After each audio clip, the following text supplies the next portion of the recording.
Hello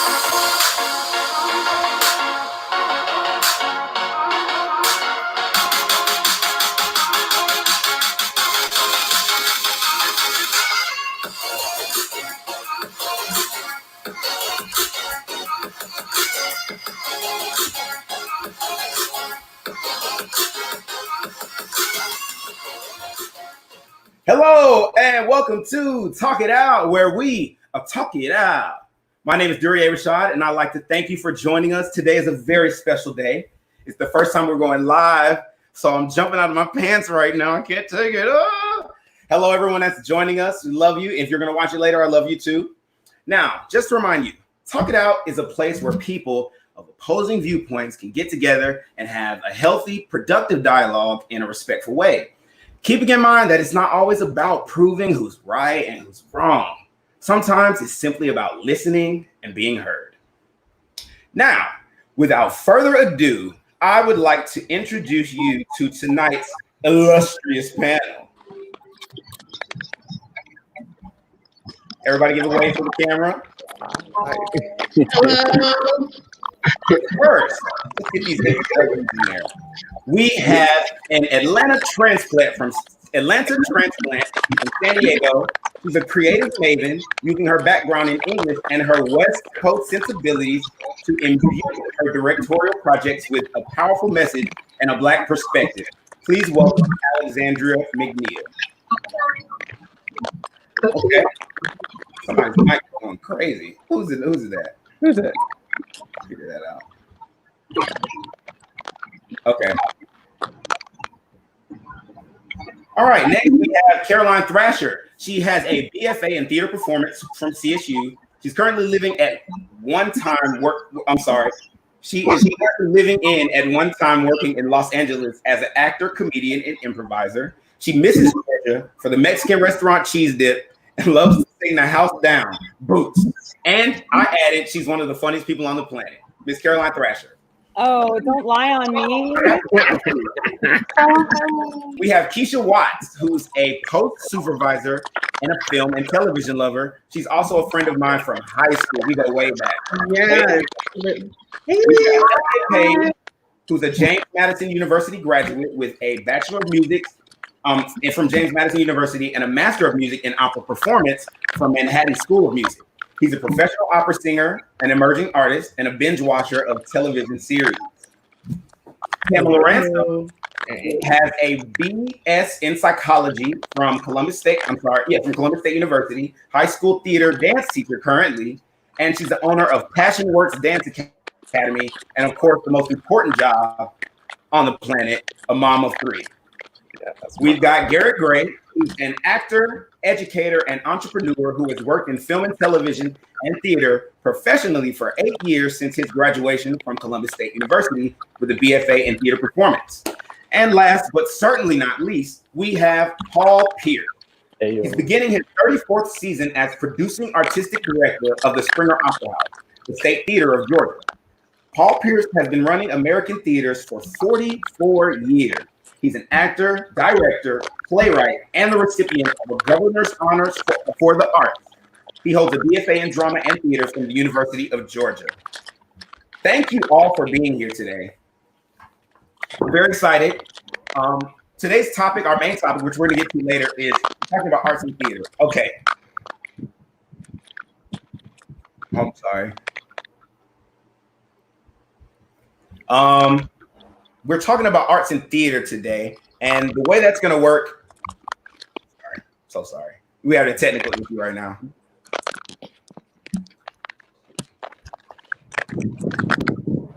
I don't know. We're having a technical issue. I'm trying to get that thing out of my face, but sorry. Can you just move your mic so that you're like? It won't move. It's just stuck there. It's okay. We'll live.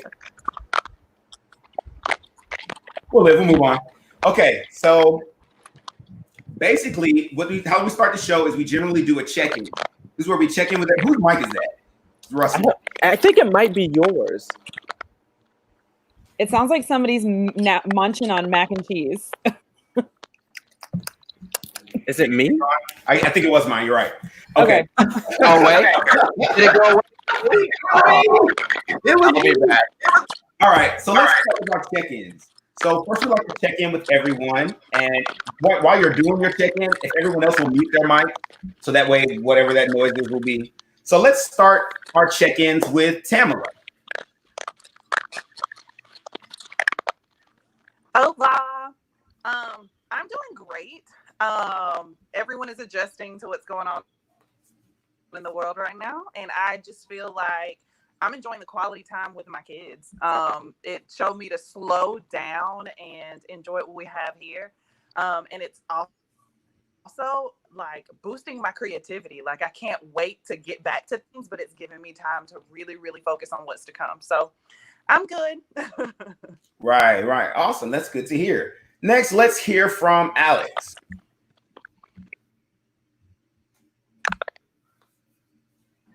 Okay, great. I'm doing okay. I feel like I've always been a homebody, so this is nothing new for me. I enjoy it immensely.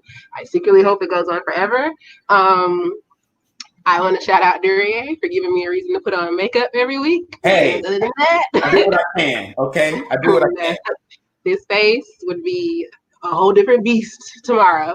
But I'm doing okay, yeah. Awesome. How are you doing, Paul? Right now, I'm doing great. There's this COVID threat to our theater and to all American theater right now is something I've never seen before, and really nobody alive has seen before in terms of helping an industry survive. However, I have to say that the Black Lives Matter movement and the energy and creativity abroad right now is giving me new life. I feel like it's given me another 100,000 miles on my tread, and I feel like it's possible that my career after 44 years is just starting. That's a very interesting perspective, which I would love to delve into later on. So let's get Keisha. How are you doing today? I'm doing good. I'm taking this time of the whole lockdown quarantine situation and just figuring out the next steps in my career and trying to read, trying to be okay with doing nothing sometimes. Mm-hmm. And especially living out here in Los Angeles, it can be hard to do that because you always feel like you got to go. But that's what I've been doing.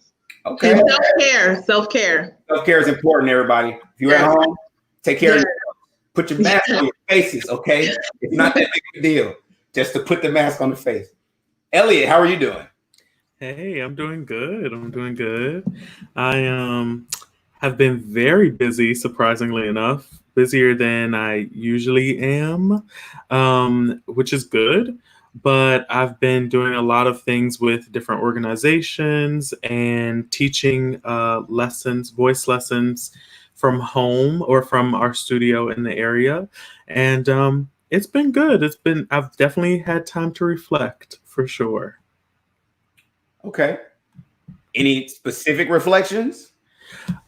Just like on what I want to expand outside of just singing, like things that I'm interested in, not just singing wise, but also just like kind of in life, you know? Okay. Yeah. Cool. Caroline? I could tell he was a singer because you have the most beautiful voice, just like speaking voice. I was like, he sings, doesn't he? Oh, So I called your number. How am I doing? Yeah, I'm with Keisha. We're in LA. Let's hang out in a year. That would be great. I'm with you on self-care. I live in a tiny studio apartment because it is LA, and I share 300 square feet with my husband, who I love dearly, but is driving me crazy. And I'm driving him crazy too. He threw a burrito at me last night. I wish that were a joke. It was a full Del Taco burrito he threw, not at me, but it landed near me, so I know it was intentional. But yeah, we're just trying to make it, just trying to manage my mental health, my, anxiety, my fear for my family, my friends, and also we're fully protesting in the middle of all of this. So it's a lot to manage, and just trying to kind of stay with your finger on the pulse and just monitoring how you are and how your friends are and checking in is so important. Have you been to any protests? I have. Now, I want to preface this by saying that I am a massive scaredy cat and high risk. So I've been like, how can I protest without going to the epicenter of any of protests where there are thousands of people who I want to mention? A majority are wearing masks and being safe and doing exactly what they're supposed to do. And you have to meet this moment. So I completely understand why it's important to be there. But I've been going out with my little signs in smaller groups, like on different busy street corners and at different intersections. We've had some people, most people have been super supportive. Some people have screamed in my face that I'm a blank, blankety, blank, blank, blank. And, you know, I mean, I'm a fat white woman, so that's basically all they can say, but that's not shocking to me. I already knew that. So so that nothing surprising is being said, but it's a little disheartening. But for the most part, majority of the people are fully in support, even if they can't be out there in the streets doing or saying something about it. Mm-hmm. And I've noticed that a lot. We've had a few people on the show who have found ways other than actually going out and marching to protest. And there are many ways you can have a voice in this situation. Oh yeah, there are in some ways better ways, because there's plenty of people on the streets. You need to be making calls. You need to be donating what money you can. If you don't have money, then you definitely need to be making calls, sending letters, you know, to different police stations, precincts, prosecutors. I mean, we have a systemic issue that it's going to take every single person in this country to attack all at once, or literally nothing will happen again. Okay, Garrett, how are you doing? Hey, today is good. Can y'all hear me? It's you. It's you. It's you. not me. It is you. I promise, because I turned off my mic. And we didn't hear it till you turned your mic back on. Okay, wait. Let I guess not. Go ahead. Sounds like Garrett to me. Go ahead, Garrett. Hey y'all, but I'm in New York City. I am in the middle of making a pretty big decision on whether to stay in the city or not. I had some plans to like try and get out west with you guys like fall of 2021, and I was going to spend this year like saving money in the city, like that's even possible when you're not in the middle of a pandemic. But now specifically with like the job crisis that's on its way and the pandemic that is here, it's like, where can I go so I can save some money so that hopefully in a year I can get to where I want to be. Right. So a lot of it has just been staying inside to make sure that I don't get sick, since I might be going down south, and a lot of just like planning for the future and just like packing slowly but surely and trying to stay sane, and still battling Facebook trolls since I'm not going outside. Sometimes you got to do that. Sometimes that's your duty. Yeah. It's not that they're trolls though. It's not that they're trolling. Yeah, it's not you. And usually it's not trolls. It's like people that have honest questions, and I'm like, I'm here to answer them. Some of them are trolls, though. I'm going to just say there are some actual literal trolls. Some people can be taught. Other people, you can't. Bye. Leave them. Yeah. Which is actually something we might get into tonight. Okay. My check-in. I'm wonderful because I am just. You make decisions, I realize, about your mental state. I think sometimes we always decide that like the outside is why you feel the way you feel, but you have to protect your mental state and your peace. Like I can't get rid of COVID-19. I can't stop people from being racist, but I can, choose to focus on certain things while still understanding others. And I'm just becoming better at like acknowledging the things in my life that are causing commotion. And not feeling emotional about them, just understanding that's what it is, and I'm choosing not to deal with it. So I put my focus into my work. I have beautiful friends. I have beautiful people in front of me right now. So I've been doing well. I do sort of want to protest, but I have limitations legally, so I need to stay at the house. But not in regards to the protest. There's too many police around in protest. You hear me? Can't deal with the police right now. Okay, can't do that. But otherwise, I'm doing very well. And I appreciate you all for being here. So now we go into our social and current events. There's a lot of stuff that happened over the last week I want to talk about. So first and foremost, I want to talk about Maya Moore and Jonathan Irons. Maya Moore, and I'm so sorry, I don't know which team, but she's a WNBA star who quit last year. She said they said she took the whole season out to help this man named Jonathan Irons, who was serving a 50-year prison bid. Okay, and the evidence, she said there was no DNA at the scene, no physical evidence, no footprints, fingerprints, nothing. The only thing that tied him to the crime was an eyewitness account. She didn't go into depth about it, but she said the eyewitness account was two. Basically, it was flimsy. So she went and got his decision overturned. I actually wanted to show y'all the video, but I'm not that tech savvy. Not yet. Give me some time, okay? So I want to hear what y'all have to say about these things happening. We're seeing more and more of this prison reform happening, especially in regards to race. There was a lot of, I forget where it was, but they talked about they're going to review over 800 cases of people who might have been either falsely imprisoned or their sentences were too long. So I would like to hear some thoughts about what you feel about that. Shout out to Maya Moore and the love that she gave to this man who she does not know. Anybody just jump in if you want to talk. Unmute yourself, though. No, we're here to talk about criminal justice reform. No, I'm just kidding.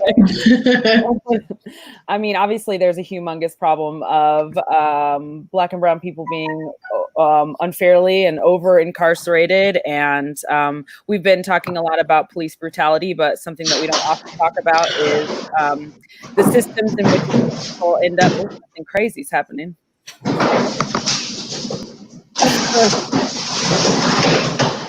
What is that? Is someone falling down the stairs? I don't know. Keep going, Caroline. Okay, that's so funny. I'll try. I was just mentioning that obviously I don't want to be like the main person, but who talks about this. But I think it's important that we discuss not only police brutality, but also what happens to people when they get into the system, and how we prosecute people, and how we are charging people, and how long we're putting people into prison, and the statistics on when someone comes into contact with the system, they are more and more likely to keep coming back. Time after time, and what that means for us as a society, and how it's it would be much more prudent and much more compassionate to have these people, serve a shorter sentences, do their community service, and then allow them to re-enter society and be rehabilitated if that is the goal. But that's the thing about it. Like sometimes I think for some people in the criminal justice systems, they are actually in there to affect change. Like I see it, but are they at the policy making level? And it's deeper than policy. Sometimes it's just unknowing bias. I mean, prosecutors have their hand directly, in these processes. Like there are certain prosecutors who, like certain cops, are racist or inherently biased or unconsciously biased against Black and brown people, which I think that's not a statistic that I need to prove because the statistics are there. I mean, if you are Black, if you're a Black man, I think the statistic is you have a 1 in 3 chance of finding yourself in prison at some point in your life. For white men, it's 1 in 17. There's something happening there. I mean, that there's a disparity that exists. And we're here to talk about disparity in the arts. And I think that it's all connected. There's disparity in the arts because there's disparity in healthcare, because there's disparity in education, because there's disparity in the criminal justice system. And it's racial disparity. And the elephant in the room. It is an elephant in the room. Tamala, I actually kind of want to talk about what she just hit on. I want to ask you because you are an educator and you educate through the arts. What is your take on all this as far as criminal justice reform? Thinking of these children who a lot of times, my understanding of a lot of people who commit crimes when they're young get stuck in these systems and they don't have a lot of options a lot of times when they're young. It's not like they just want to be in these situations. It's like, oh, I can't pay for this. My mom can't send me to summer camp. I have no other choice but to be out here in these streets because, I just want to hear your opinion on that. Tamala? Unmute.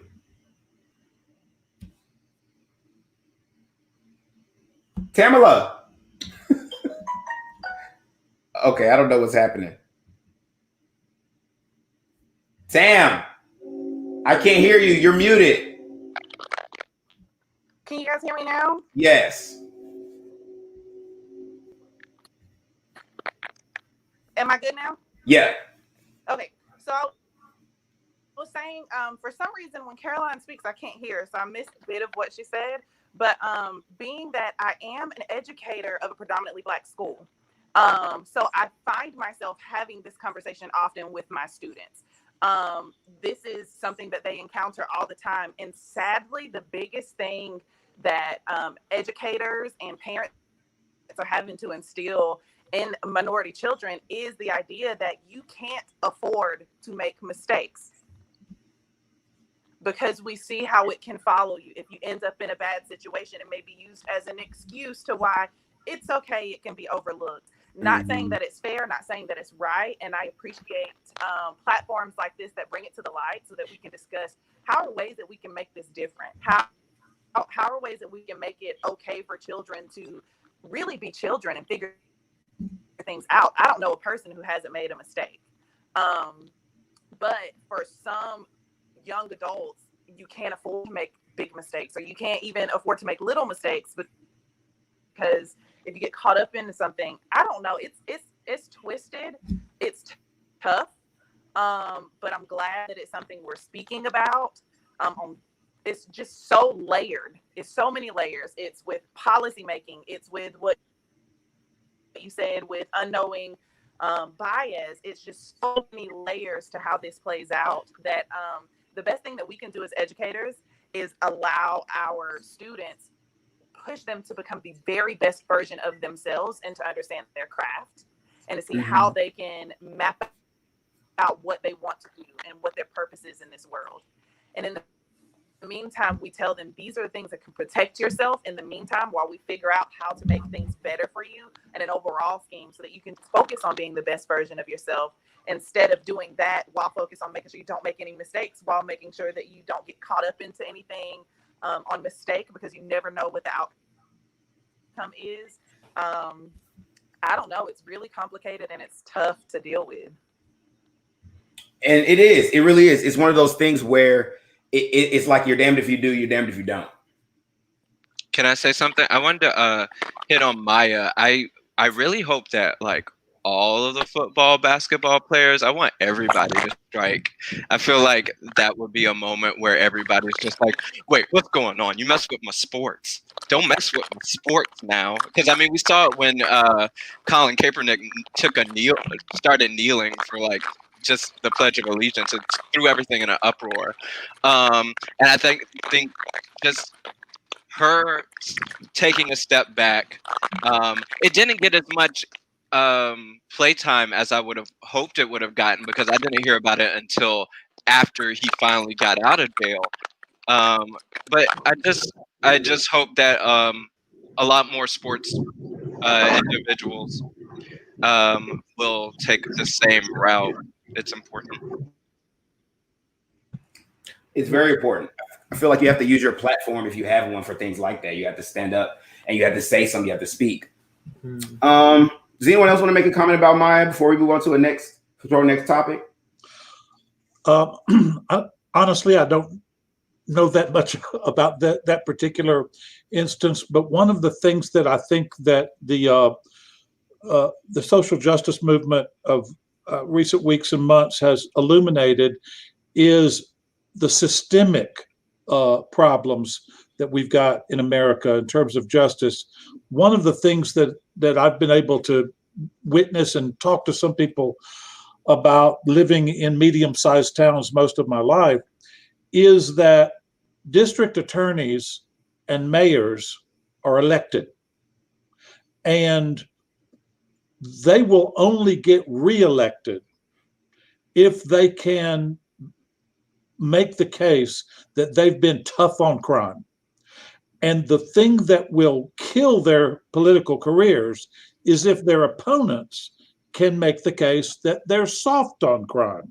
So a lot of times, even very liberal, open-minded people who get in these elected positions after a while, they are hammered and hammered and hammered about too much crime, even when the statistics show that overall crime is on a decline. Right. But that doesn't work in election years.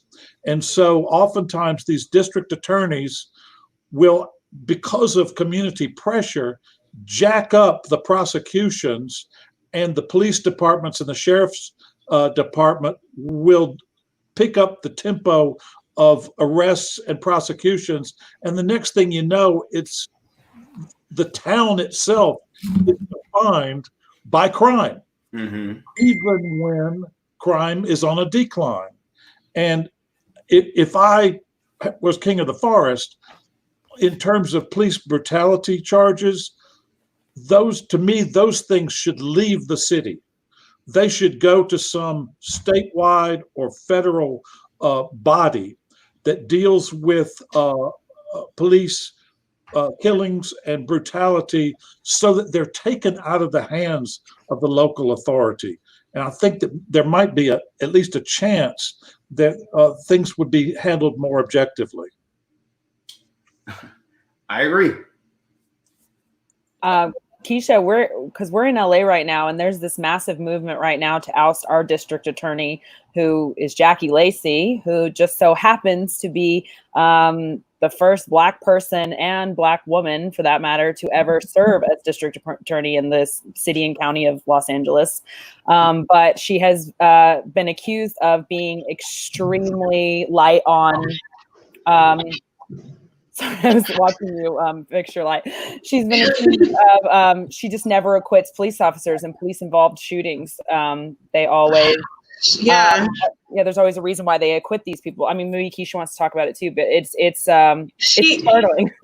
It goes back to the saying that's very prevalent right now, like all skin folk are not kinfolk.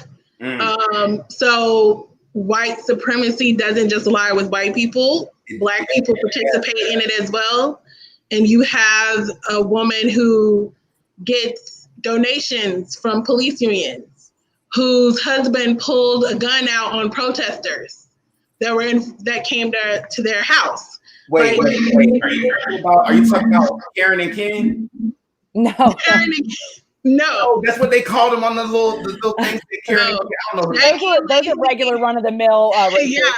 Jackie Lacey's husband a couple of months ago pulled a gun out on a group of protesters that were in front of their house. Yeah. So I think they were affiliated with Black Lives Matter, but he fully pulled a gun out, finger on the trigger, and pointed it at peaceful protesters, Karen style. Yeah. So to me, it's, at this point, I'm like, I don't care if you're Black or white, you're either with this or not with it. You're either with actual tangible change or you're not with it. And like I, just said, you can be Black and a part of the problem, and they can be using you to perpetuate white supremacy and using you as a mouthpiece for white supremacy to make it seem as if it's okay. So when you have someone like a Jackie Lacey who has the full backing of the police department because she doesn't prosecute police officers, she's going to continue to do what she knows to do. And she may decide to change her way of handling things if she feels like she may not get reelected. Or she may continue to do what she wants to do and go on to a higher position somewhere else where people appreciate someone such as herself who enjoys siding with the law enforcement 100% of the time. So then here's my question. We're talking about police reform, defunding the police. We're talking about actual change, yada, yada, yada. Do you think it's feasible for us to stop electing prosecutors, and what was the other one? Mayors. And do you think that's as feasible for them to not be elected or to be elected differently? Because my understanding of elections is it has a lot to do with money. People have the money, put them in the seats. Here's the thing: you do see a huge grassroots effort with progressive movements that have been getting their people elected, and you do see them coming close to first place in a lot of these elections. So there is a movement there. And I think at this particular moment, like especially, you know, here in LA, because I can speak on LA, you have a lot of people who are now paying attention to, hey guys, there's a budget meeting that is happening. So you now have people that know, oh, let me be able to access these already public documents that are available to me to see how much police officers are making every year. And some of them are making six figures. And where you have, most of them, where you have on average, they're getting $60,000, $40,000 to $60,000 in overtime pay. And the amount of arrests and actual criminal behavior they're, you know, supposedly suppressing doesn't match the amount of money that is going towards their pay. Right. And then you also have instances where they have all of these lawsuits filed against them, and the money for those lawsuits doesn't come out of their budget, it comes out of the general public's budget. So there is no consequence for anything that they do. So there's no incentive for them. Exactly. So they know that they have a prosecutor that has their back. They have a mayor who acts as if he's for the people, but not really. Because, you know, everyone has the whole game that they're playing and trying to be a part of. And if you have all of these people who have their back and are not actually holding them to task, they're going to continue to do what they want to do. So I feel that there is, especially with a lot of these young people, are now realizing how important it is. Yes, it is to vote. You know, yes, it's important to vote, but also look at who you're dealing with on a local level. Look at the people that are on the city councils who control this budget, who are on the educational board, who control the budget. That's why they're targeting these people and getting them to take money from allowing police officers to be all up in schools. Yes. But really, you know, the whole police officers in schools, that started with Columbine. That didn't start out of nowhere. It wasn't insurgence of crime in schools. It was because of Columbine. Right. It's increased tenfold. So. Well, I was about to say something. I forgot. Keep going. They just cut millions and millions of dollars from the police budget in Los Angeles, and the police are basically already threatening to walk off the job, threatening to not be able to protect certain already marginalized groups of people, especially people in the LGBTQIA and Black, Indigenous, people of color, people who are already marching in the streets for equality. And police officers are like, sure, defund us, and then we won't show up when you call. And the kind of like terrorism that is, like, exactly. To withhold your protection of people equally based on a budget. And in Los Angeles, the police chief for the Unified School District just stepped down 2 days ago to resign because they told him that they had approved a cut to the budget of $25 million.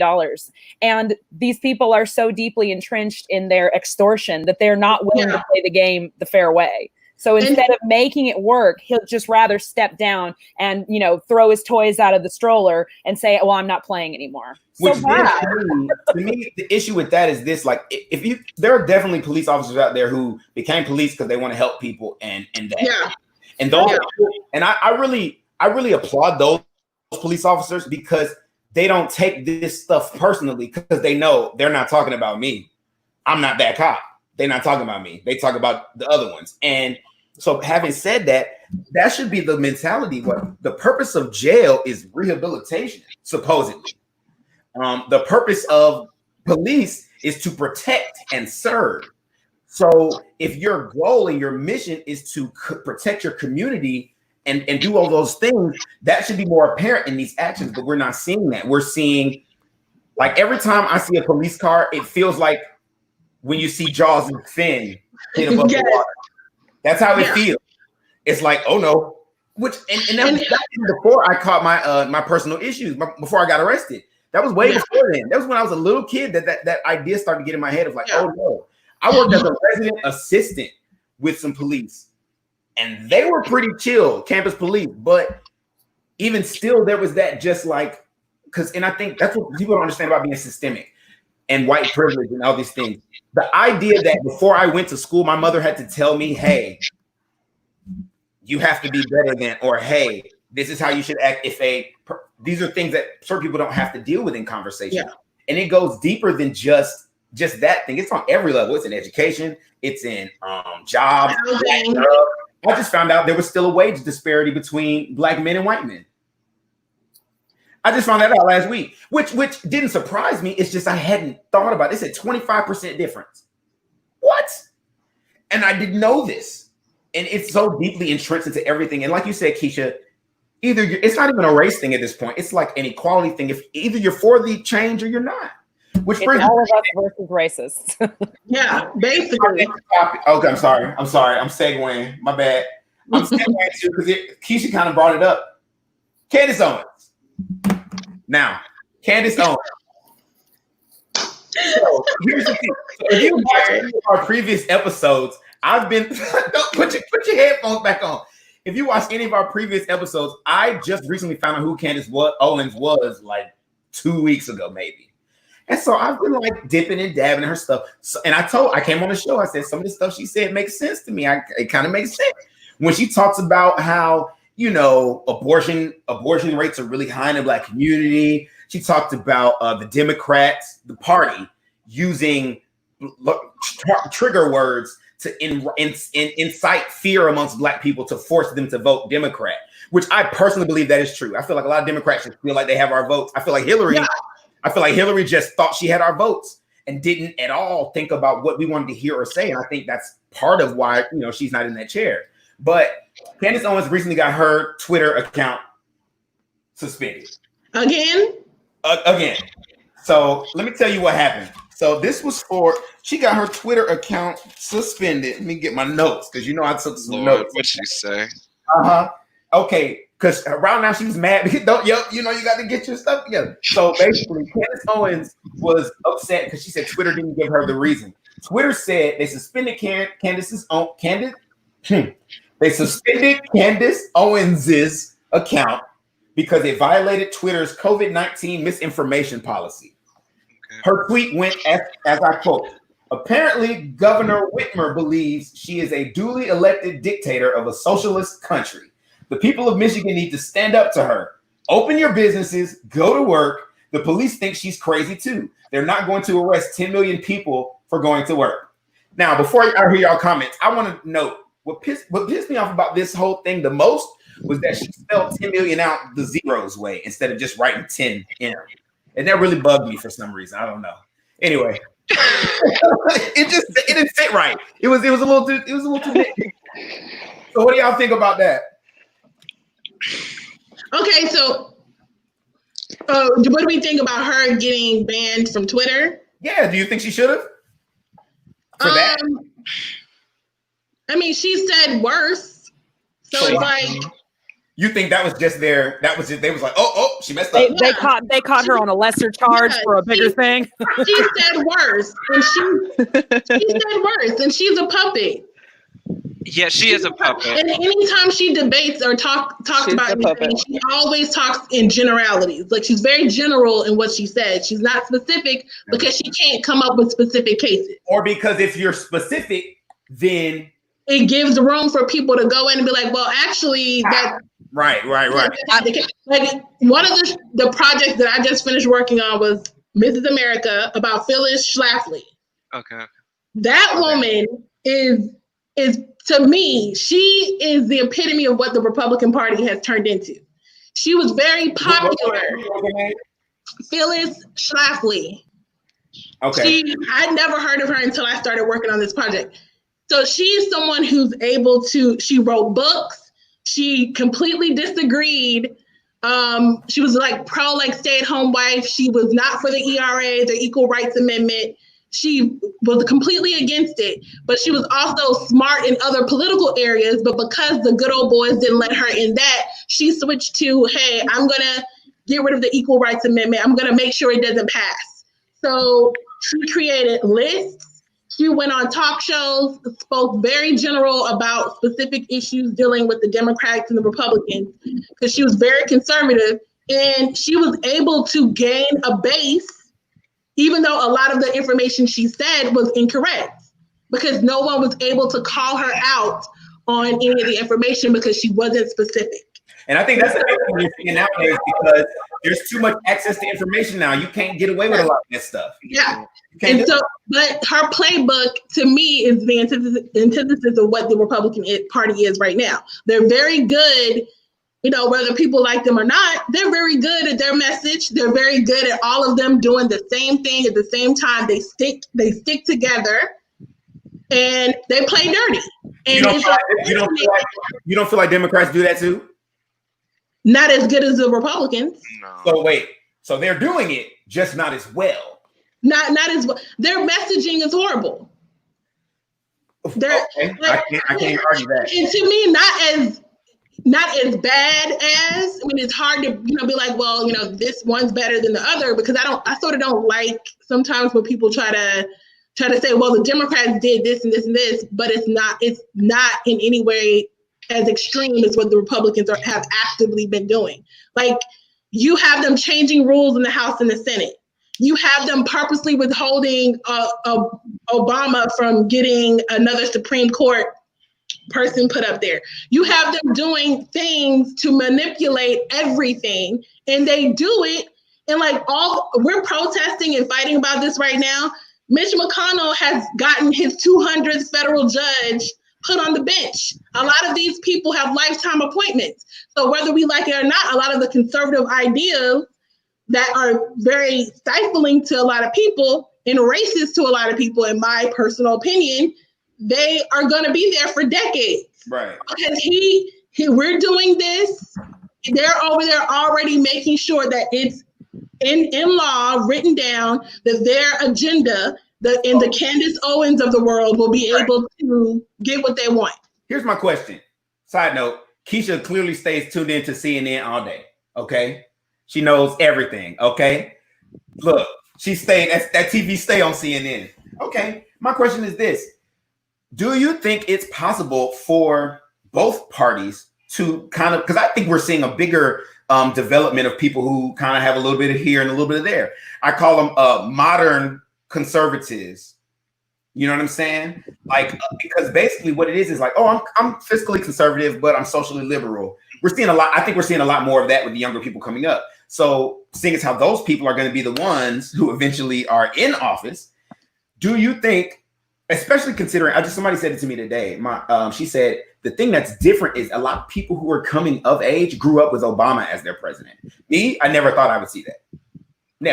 I never thought I'd see that. So they're like, no, we're not dealing with this. So do you see that as a change? Because the thing about Candace Owens that I do like, though, is I think it's okay for Black people to be Republican.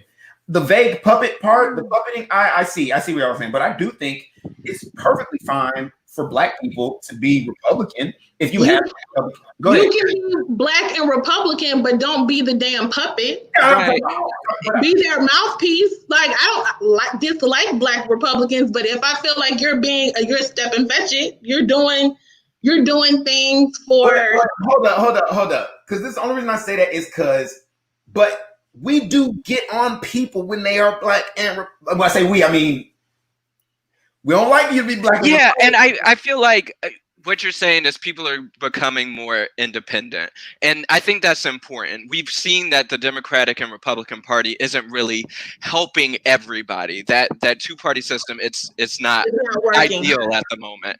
And I feel like I do have conservative ideas when it comes to like taxation and representation and stuff, but I don't consider myself a Republican because about not because that's your own interests. Yeah, and then but Candace, it makes me nervous that she got canceled. It makes me nervous that she got canceled because of what she said and the COVID policy. So they are saying they said it was dangerous talk. They said, I got to flip back to the page, Garrett. They said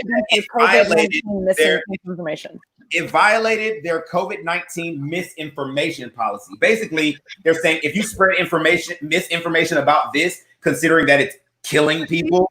But see, we get information about COVID-19 every day. But they're saying her information was correct. But then also, to me, you block Candace. You have the right to block everybody. You have Trump. who Trump has out here spread misinformation. It's suspension. It's just a suspension. She gonna come back. Yeah, she always comes back. It's not a permanent ban. Caroline, But wait. Let me get Caroline. Go, Caroline.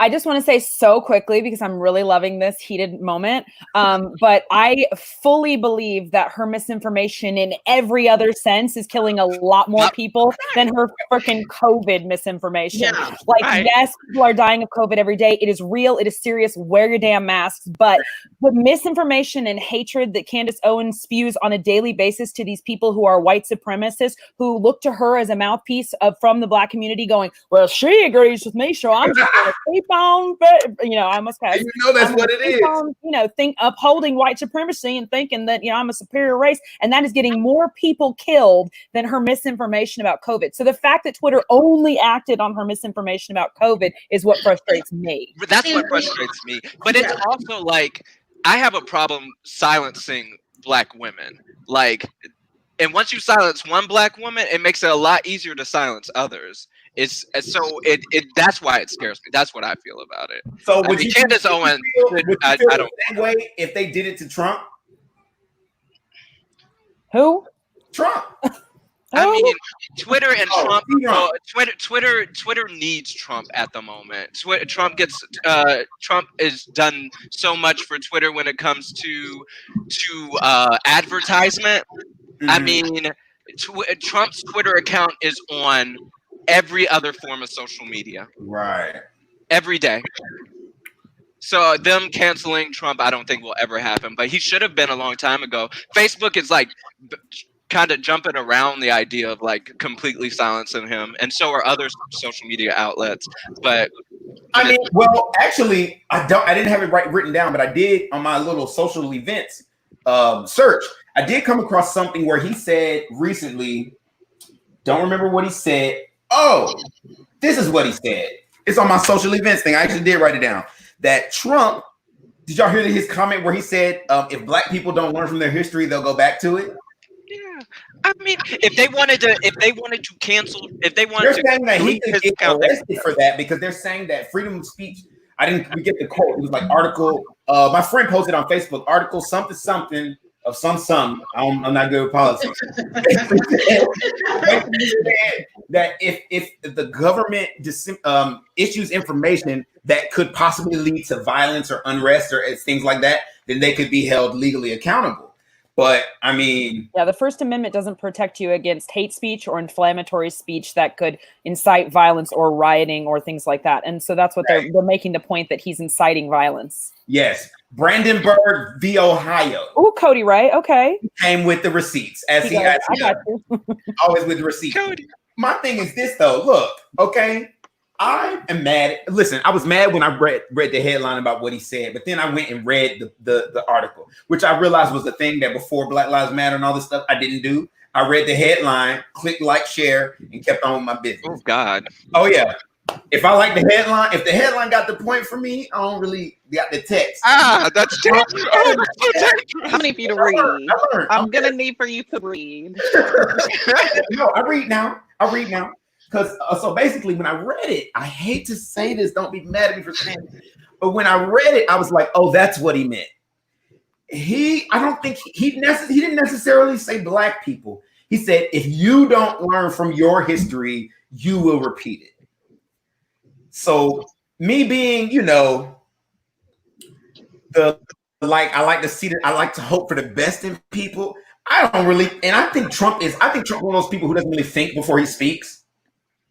And I think I don't think he meant Black people are going to go back to being slaves. I don't think that's what he meant. That's what's implied if you take it out of context. Sorry, if you were the president of the United States, you have to think before you speak. Why? You didn't hear him yell white power from the car. Elliot, go ahead and say something. Come on. I'm just saying, if you are an elected official, right, and you have so much power, you must think before you speak. You must think before you tweet. You must think before you do anything. Everyone should be thinking before they speak. Touche. But this is the thing about it. That's a should. It's not a. And the thing about it with Trump, and somebody hit me with, look, he has no reason to change anything he's doing because it's worked for him. Why? You know, like that's his mindset. He's like, look, I'm literally on America's throne right now. Why would I change what got me here? You know, it helped me in business through my bankruptcies and lack thereof. It helped me on become a celebrity. You're fired. Why would I change any of that? It seems to be working, and now at this point, I'm here. But I do agree with you. You have to have some sort of tax when your words literally can cause death. Right. I'm not as optimistic. I mean, maybe I'm like a conspiracy theorist at this point. Same. I don't believe that the problem is that he doesn't think before he speaks. He's not what stupid. I think He's is that he knows exactly what. But I don't think he's calculated. He definitely says his calculated. The job he was the best at. The job he was the best at. Oh, sorry. No. I saw her saying yes, and I can't hear it, so I want to hear that. The job he was the best at, I feel, was when he was a TV producer. Period. My favorite thing I've ever period. Go ahead. He knows what he's doing. He wants our eyes on his Twitter page and on nothing else. Mm-hmm. And that's how I feel. But that could be a conspiracy. It goes back to the whole. Oh, I'm sorry. Wait, Alex done unmuted her mic. Go ahead, girl. Okay. But the TV production thing is important. I was just gonna say, because when you produce for TV, you come up with storylines, especially like reality TV. You come up with storylines, you instigate things between certain contestants, you try to figure out what's gonna look good for the camera, what's the best optics. Mm-hmm. And if you take that same thought process and apply it to politics, it's a guaranteed win-win. I'm waiting for Donald Trump to write this autobiography about the mastermind that he is and how he played us all and how he had us all freaking out, when the policies in the background are what we truly be paying attention to, the laws that are mysteriously changing. And those policies are moving. There was one the other day where they're out there killing baby animals in Alaska when you couldn't, in hunting season, you couldn't kill like the mother and the cub if you saw them together. Now it's no holds bar. You can kill wolf cubs, bear cubs. Nobody's speaking about that because Trump is over here on Twitter talking about, you know, what's new today and what my Cheerios pissed me off this morning. So and when is it our responsibility as an individual to say, okay, I'm not dealing with it? Because I can tell you right now, everybody on this panel at some point recently has said, I can't deal with Facebook. Yes or no? And stop going on there. Yes or no? So, absolutely. So then why can't we as people, I want to ask this to Paul. Why is it so hard for us to just ignore Trump? Or implication. Some of it of Trump came from us in many ways. When I was a young guy, I was a young hippie, okay, and I was in the streets, and I was all about. I mean, everything that people said, the flower children said, I truly believe, which was essentially, we have to tear down the establishment. The establishment is the enemy. We got to. That's what's the problem. That's why we're being sent to Vietnam to die for what? We don't know. It's the establishment. We've got to tear down the establishment. Well, we didn't tear down the establishment, but suddenly, remarkably, we're now at a point where these people who called themselves conservative just a few years ago are saying the same thing I was saying when I was 17 years old. Tear down the establishment, wreck it all, throw it all in the trash. We don't need that. All we need is an electric person standing in front of our TV, telling us what to think and how to think it, so we can get our minds right. And all this stuff about law and order and the legislature and the judicial and the three branches of government and all that kind of stuff that we were supposed to learn in the 5th grade, that's bullshit. Let's forget about all that kind of stuff. As long as we got this electric guy on TV in front of us, that's all we want. That's all we need. You know, because all that other stuff, Congress and the Supreme Court. Gosh, it's so complicated. Don't make me think about something that's complicated. So now we got this dipshit, the president of the fucking United States, sitting up there, and he says bullshit, just like Alexandria was saying, that some little pissant thing that occurs to him this afternoon is now the thing that we're going to talk about for the next 48 hours. In the meantime, we got children down there in cages on the border. We're destroying our national park system. We're doing all these things in the background while this clown distracts us from that stuff. For me, 67-year-old hippie, I say, give me some of that establishment back. Help us understand in the 5th grade what this government can do for us, and then let's go out there and fight for that. Goodness, decency, honesty, and all these dipshits that are standing up there saying things that they know are lies. They know they're ridiculous. They know all that. Let's get those people out of our lives. And that's our thing. Break it down. I'm 67 years old. I go, hey, look, it happened. They broke down the establishment. It's all gone. All these institutions that we were supposed to care about in the 5th grade, they're nothing. Let's just forget about that. You know. We also forget that we can't just show up to vote to oust Donald Trump every 4 years, because there'll be Donald Trump after him. Yes. The floodgates are open. Yes. It's important to show up not just for the presidential election, but for every election in your town, to vote down ballot. It is your responsibility to learn about these judges. We talked about district attorneys. You need to know, who these people are, follow the money, find out who's funding them, find out what they truly believe in, because we are seeing people scaling back on the rights of Black people and brown people, but also LGBT people. Trans people are fighting the biggest battle they've ever fought right now in our country. Trump wants to make it legal to deny trans people access to homeless shelters in the middle of the biggest economic downturn since the Depression. He knows what he's doing. He knows that it's evil. And I want to say something real quick. Oh, because I want to let people know why it's so important for trans people to have access to like government assistance. And this is not just for trans people, it's also for people who identify any LGBTQIA. But I also think for trans a little bit more deeply, when trans people are making that transition or come to the realization or talk to their families about it, a lot of them are just thrown on the streets, period. With if they're lucky, the clothes on their back. Where are they supposed to go? It's already rough enough when you're homeless, but you have no resources. They're going to reach out to other people. They have a community behind them, yes, but they need more than that. They're people. They're human beings, and we can treat them with the same love. I just want to say that really quick. So it is. It's about intersectionality too, and the fact that like all struggle is our struggle, and disproportionately, if we're talking about Black and brown people specifically and racial disparity, Black and brown trans women are being killed at a rate that is stunningly high. Like they're every day there's a new case of someone being murdered. They're straight up murdered though. No question they were murdered. They were murdered. And you know why? Because they're a trans individual, and that because of the way that they present or the way that they live their life, or I mean, it's a horror show that no one is really talking about.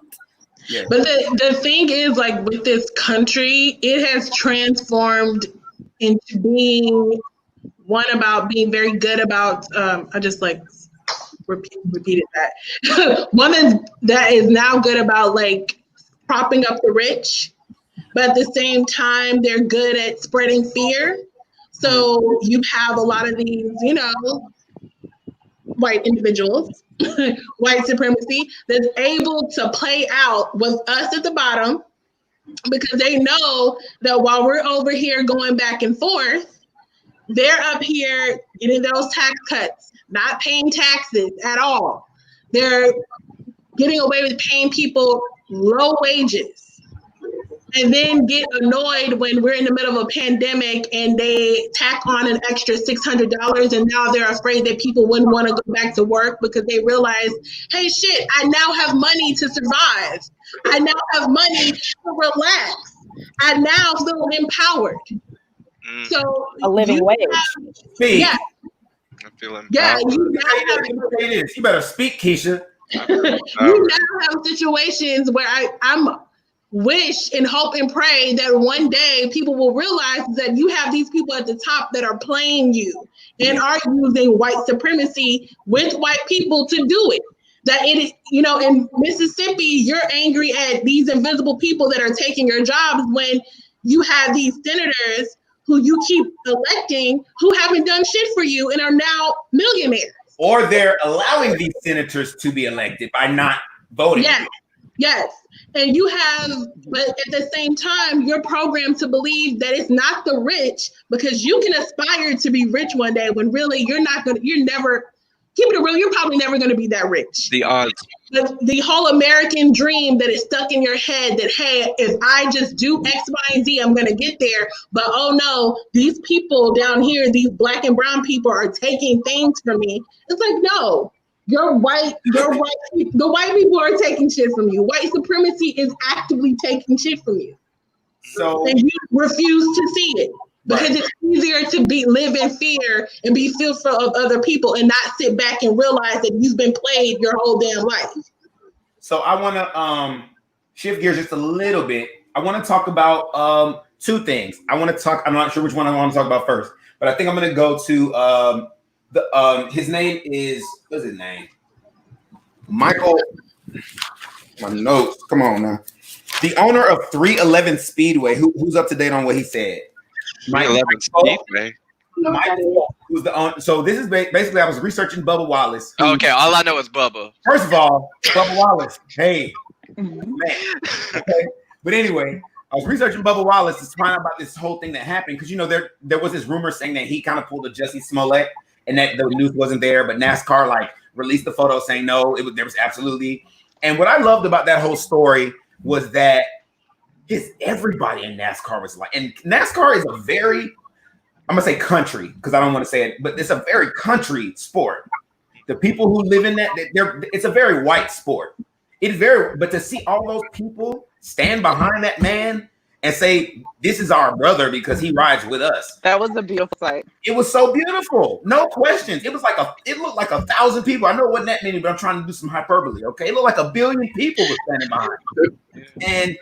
And okay, so basically It was the drivers who stood behind him because the fan base still has some catching up to do. They do. Hello. But look, fan base, if your drivers are doing it, you rooting for your drivers. Anyway.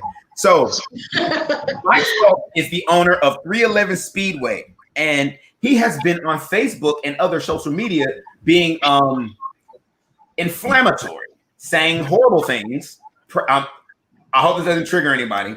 One of the things he said was, "We're selling Bubba rope for $9.99. Come and get it, XYZ in the third." He also wrote, now this is the one that upset me. "Congrats to George Floyd on 2 weeks drug-free." I cannot with him. So he's the owner? He owns it. And I guess some people stepped to him about the stuff he was saying online. Dang. And there is a video of him laying flat on his belly, poking his butt in the air. He's just like, oh, I wasn't meaning to be total 180. It's because I think he lost a bunch of sponsors as well. That's probably what it is. But money. It's money. It's my Money. It's Money. Where's your empathy? You know what I'm saying? go on. All of this, the money. Money is the key, unfortunately. Money is the key to a lot of things changing with these corporations. As soon as you how is mention that feasible? Okay, let me ask you a question, Keisha. Because I know you stay on CNN. So,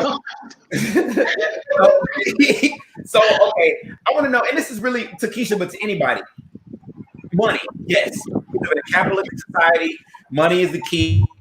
All these things are in place, but we want to change them. Now, in order to change these systems, it's not going to be, okay, here, y'all just have it. It's not going to be that. But we also don't want it to be, we don't want it to be a lot of loss of life. We don't want it to be a lot more loss of life. We want it to be, in my opinion, I want it, let me say that. I would like for the change to happen to where everyone is taken care of. yes. What are some feasible ways that we see that happening? Feasible, not ideal, but feasible. Feasible ways of people, how everyone being taken care of? Wait. Feasible ways of though we have a capitalistic society, getting to a point where we are taking care of each other, where the rich are actually doing more for the poor, selflessly. Here's the thing: the more I'm like reading, the more I'm reading about about all of this, it's more. It's like, is it even possible at this point? If you have a foundation that was built on it not being equal and not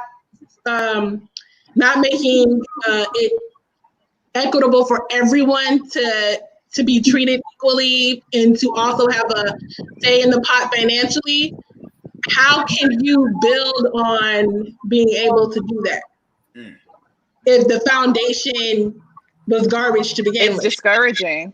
It's very discouraging. discouraging. But like, what I think things that are feasible will be equal pay. Go ahead, Tam. Tamala. I just think at this time, just listening to the conversation and hearing all these valid points, everything that you're pointing out, like everyone's seeing these issues, it's almost like the world stopped for everything to explode in front of us. And while pointing out all these things are great, I think the conversations have to turn into what she's pointing out that is so discouraging is how do we figure out at the lowest levels how to start invoking change? But it's gonna have to come from more of us getting more educated and taking on the responsibility of taking on political roles. There are going to be leaders that are going to have to step up, and it's going to have to be a united front. But it has to start in the lowest places and then work your way up, and so that you can really make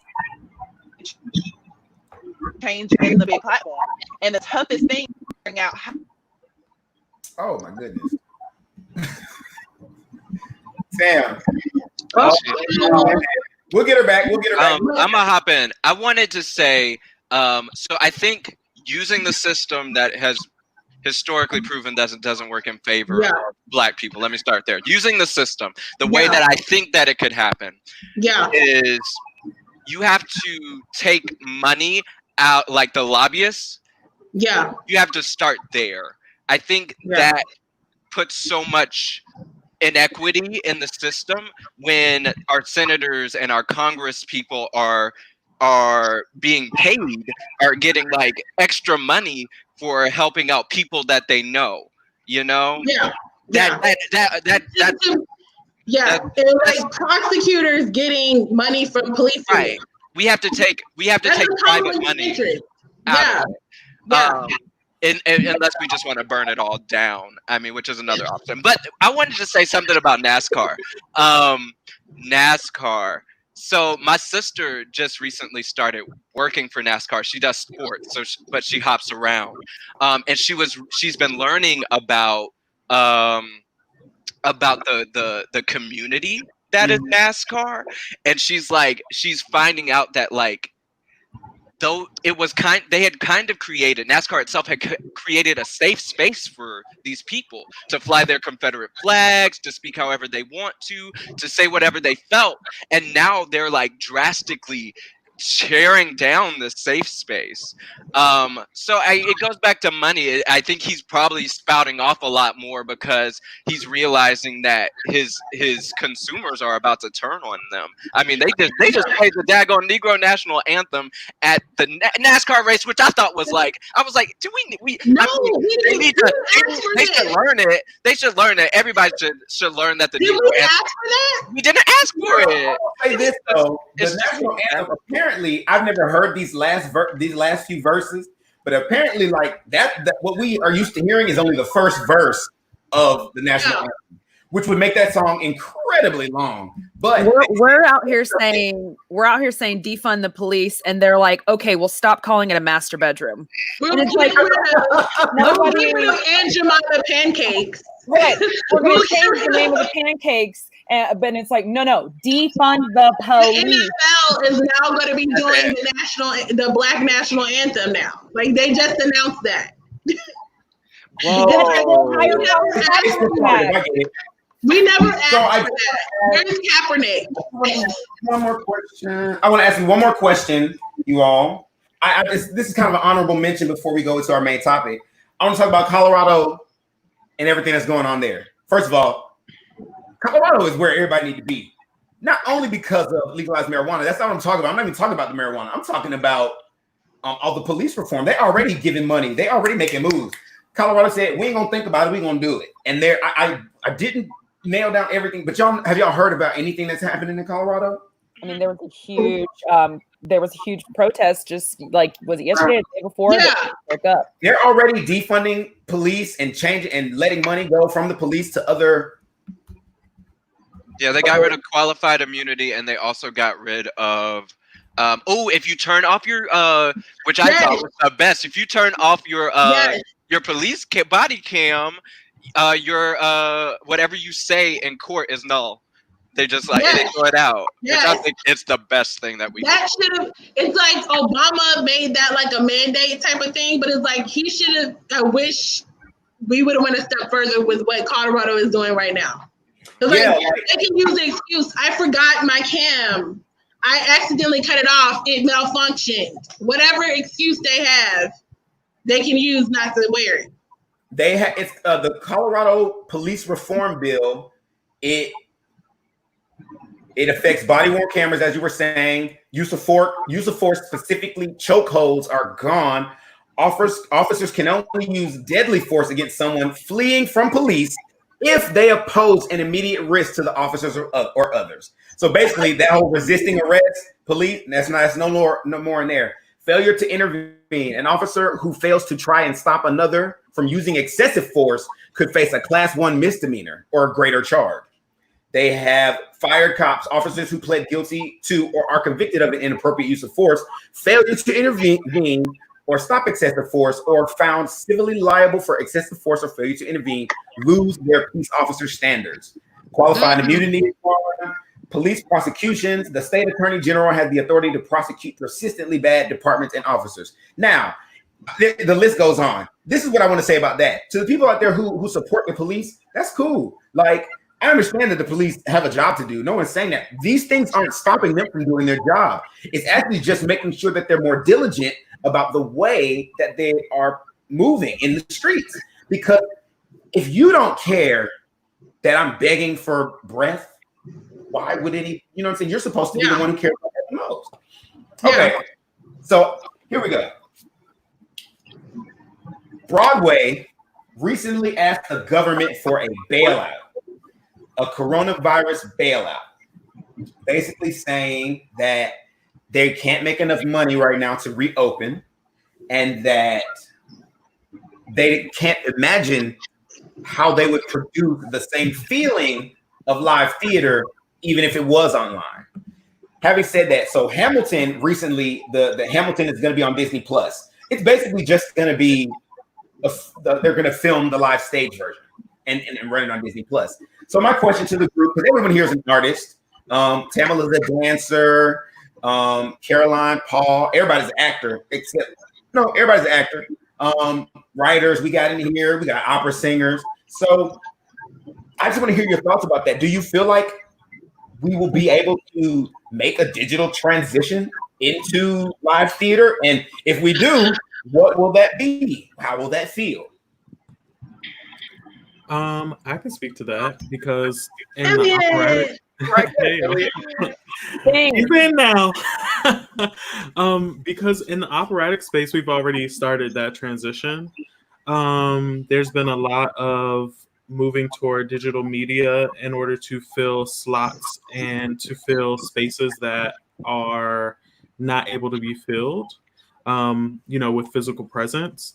I think that it's not anywhere near the same, especially for opera, because we don't use mics. We're the only art form that still does not use microphones when we sing on stage for the most part. And so I think you get a different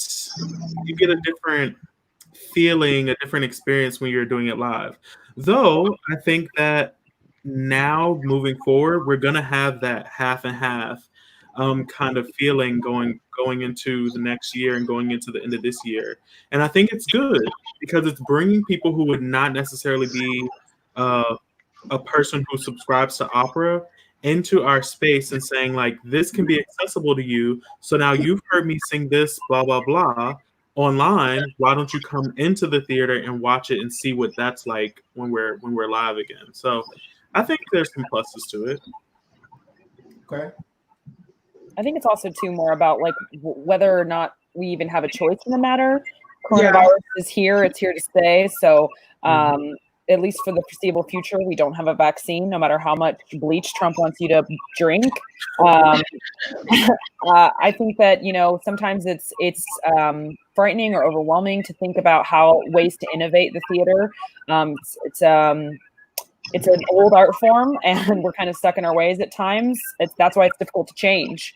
I do improv, which is an offshoot of theater, obviously, but is considered a newer art form. We too don't use microphones, and there is something lost in translation if you're not in the same space, experiencing the same energy, the vibe, in the room.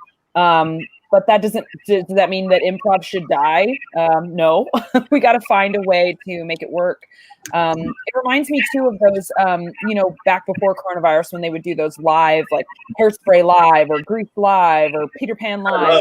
I really love those. Well, a lot of us artists, and I'm going to say me too, because I don't know what I put on Facebook, but a lot of us artists were talking mad shit about all of that when that was happening, because they were like, this isn't theater. This is just, it's a tacky, but I think I've always, my position has always been that I loved it, because there are plenty of people in this country and around the world who don't have access to live theater or live theater spaces, or the money or the resources or the time or the station to be able to go and be a part of live theater, the experience of live theater. And that I always thought it was just a beautiful thing to be able to bring it to them in their living room. This is assuming they have the privilege of having a TV in the first place, but bring it to them in their living room, and to let those little kids have that same experience that I'm sure a lot of us had when we were taken on a field trip or whatever to a live show and looked up on that stage, and every kid in your row could be laughing and making fun of the performance, but you're that one kid who looks up and he's getting goosebumps thinking, I want to do that. That could be me. And you think people do this for a job, and to have that moment, I literally have trail bumps you can't see, but long ass arm hair, where you have that magical moment. And I think that every kid in every corner of this country deserves to have a moment like that, where they can be inspired, where they can feel that they're a part of it, that this is not an elitist community, that is not accessible to them, that this can be something that is for them, and that they see themselves up on that stage too is important. Specifically speaking of Black Lives Matter, like representation matters, because you can't have that aha moment if you look up on stage and you don't see anybody who looks like you. And it's funny because me and Paul actually had a conversation like that 2 seasons ago before you did Dreamgirls, and I thought, and I don't want to tell too much about it, I want to let Paul talk about it, but I thought it was beautiful that he basically was saying that it was important to him that he saw more representation of the entire community, and it was an active force for him. Do you want to talk a little bit about that, Paul? Well, sure. About you want me to give you like a direct question? I'm horrible at it. I'll just be like, hey, say something. Columbus, Georgia is about 45% African American and about 46% white. I'm the first one to have noticed 33 years ago when I got here that our stages, our audiences, and our staff did not reflect that. And, have sort of been trying to work on that in different ways ever since. However, there are things that I can do today that in one of those areas that I can't do today in another area, say for the audience. First of all, I found that the audience doesn't care who the actors are, if they're Black, if they're white, they're there for a story. And they come to us, they come to the theater with a hole in their lives. And they sit there at the theater and they scan the horizon for meaning. and they want meaning to fill the hole in their lives.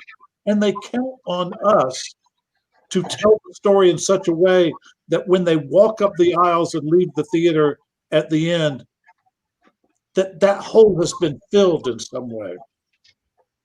Well, over time, I've learned that as long as the storytellers are good, it really doesn't matter.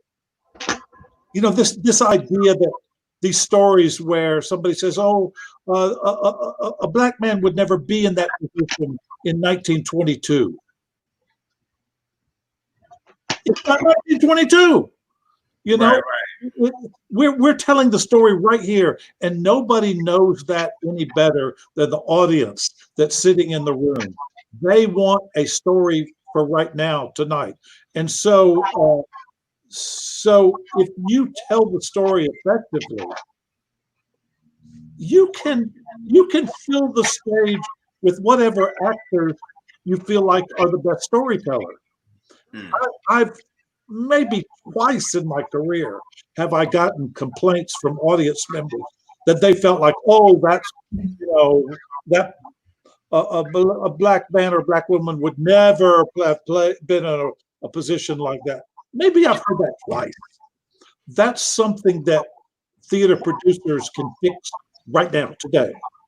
They can make their stages look more like the people in the community. Audiences, that can happen, but it needs to develop. There's a part of that that's building relationships. You know, it's like a church in a way, that the country preacher wins souls one at a time. And I have the luxury, I guess, of running a theater that's been in this one spot for 150 years. And for the first 100 years of this theater's history, there were African Americans in this community that remember walking up the narrow staircase on the First Avenue side to the balcony. They're still alive in this community today, many of them. They tell their children, they tell their grandchildren. That memory is not going to go away immediately. But one story at the time, one show at the time, one important, essential experience at the time, it can change that. And the same thing really goes, I would say, for boards of directors. One of the things that we've forgotten, I think, in American theater is that the board in nonprofit theater is very important, not because we employees have to answer to them, but because they literally should be representing the community. They are the eyes and ears and voice of the community in which we live, and we should not be taking people's money if we can't represent the community. And if I'm getting out of that lane as I'm running this theater, if I am viewed at any point as someone who is who's doing this as a vanity project, I need the board of directors to jerk me up short on that and remind me that I'm here to serve the community. Because it's easy, I'll tell you, it's easy for an artistic director for a theater to be seduced into thinking, hey, it's my creative mind, it's my spirit that we're all here. Look at what we did. We put the show on. Duryea learned his line. He learned his costume changes. He did everything we asked him to do. He took his notes and everything. And now it's the audience's job to come here and adore us. We've done our job. Now it's time for the audience to come and do their job. No, well, it's one at the time. It's one soul at the time that has to be saved for the theater. Anyway, that's the way I look at it. And so in some ways, like casting, that's a sprint. That's a thing we can decide to do today. We don't have to have a big argument. We don't have to have a handbook to tell us how to do that. We're casting shows one at a time.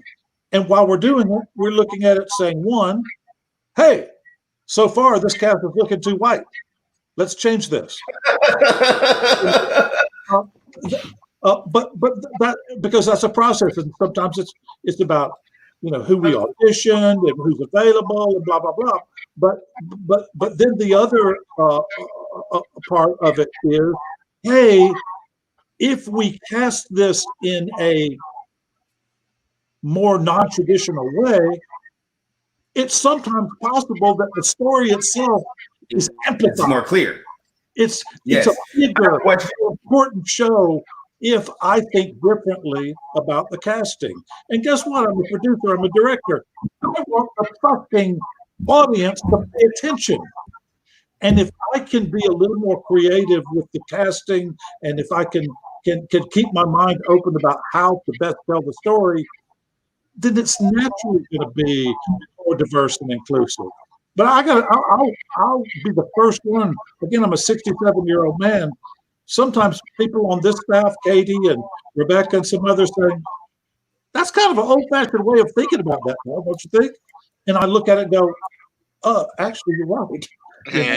I've been a dumbass about this. But that takes a level of self-awareness and willingness to say that you're wrong, or willingness to change. That's what it is. And you definitely, I think in the arts, you have to be willing to compromise. There's nothing that we do that's not there, that's not compromised. Like no matter what position you're in, if you're always stuck in that it's on you, then you're shooting yourself in the foot from the onset.